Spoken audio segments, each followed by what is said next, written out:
ಅನನ್ಯ ಗಾಡಿ ಡಾಕ್ಯುಮೆಂಟ್ಸ್ ಕೊಡು. ಗಾಡಿ ಡಾಕ್ಯುಮೆಂಟ್ಸಾ? ಯಾಕೆ? ಹಿಂಗ್ ಕೊಡು, ನಾನು ಆಮೇಲೆ ಹೇಳ್ತೀನಿ ಯಾಕೆ ಅಂತ. ತಗೋ. ತಗೊಳ್ಳಿ ಬೈ, ನೀವ್ ಕೇಳಿದ್ದು ಒರಿಜಿನಲ್ ಡಾಕ್ಯುಮೆಂಟ್ಸ್ ಮತ್ತೆ ಗಾಡಿ ಕೀ. ನೀವ್ ಕೇಳಿದ್ 1.5 ಲಕ್ಷ ನಿಮ್ ಬ್ಯಾಂಕ್ ಟ್ರಾನ್ಸ್ಫರ್ ಮಾಡಿ ಚೆಕ್ ಮಾಡ್ಕೊಳ್ಳಿ. ನನ್ಗೊಂದ್ ಮಾತ್ ಹೇಳಿ, ನಿಮ್ ಗಾಡಿ ನೋಡಕ್ ಹೊಸ ತರ ಇದೆ, ನೀವ್ ಯಾಕೆ ಮಾರ್ತಾ ಇದೀರಾ? ಏನಿಲ್ಲ ಬೈ, ನೆಕ್ಸ್ಟ್ ಮಂತ್ ನನ್ ತಂಗಿ ಮದ್ವೆ ಐತೆ. ಗಂಡಿನ ಕಡೆಯವರು ವರದಕ್ಷಿಣೆ ಅಂತ 1.5 ಲಕ್ಷ ಕೇಳಿದಾರೆ. ಆ ದುಡ್ಡು ಕೊಟ್ಟಿಲ್ಲ ಅಂದ್ರೆ ನನ್ ತಂಗಿ ಮದ್ವೆ ನಡೆಯಲ್ಲ. ಅದಕ್ಕೋಸ್ಕರ ಗಾಡಿ ಮಾಡ್ತಾ ಇದೀನಿ. ಸಿಹಿ ವಿಚಾರ ಒಂಥರ ಆಗಿದೆ ಬಲಿ. ನೀನೇನೋ ನಿನ್ ಗಾಡಿನ ಮಾರ್ಬಿಟ್ಟೆ, ಇವಾಗ ನಾವು ಸುತ್ತಾಡಕ್ ಏನ್ ಮಾಡೋದು? ನಡ್ಕೊಂಡು ಸುತ್ತಾಡ್ಬೋದಲ್ವಾ? ನಡ್ಕೊಂಡೆಲ್ಲ ಸುತ್ತಾಡಕ್ ನನಗ್ ಆಗಲ್ಲ. ನಡ್ಕೊಂಡ್ ಸುತ್ತಾಡೋಳ್ನೆ ಹುಡ್ಕೋ.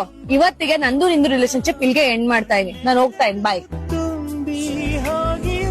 ಏ ಬ್ರೋ, ಈ ಗಾಡಿ ನಿನ್ನ ಹತ್ರ ಹೆಂಗ್ ಬಂತು? ನೀನ್ ಈ ಡಿಸಿಷನ್ ತಗೊಳಕ್ಕೂ ಮುಂಚೆ ನನ್ನ ಹತ್ರ ಯಾಕೆ ಒಂದ್ ಮಾತು ಹೇಳಿಲ್ಲ? ನಾನ್ ನೆನಪಾಗಿಲ್ವಾ ನಿನ್ಗೆ? ನಿಮ್ ಮನೆ ಕಂಡೀಷನ್ ಹೆಂಗಿದೆ ಅಂತ ನಂಗೆ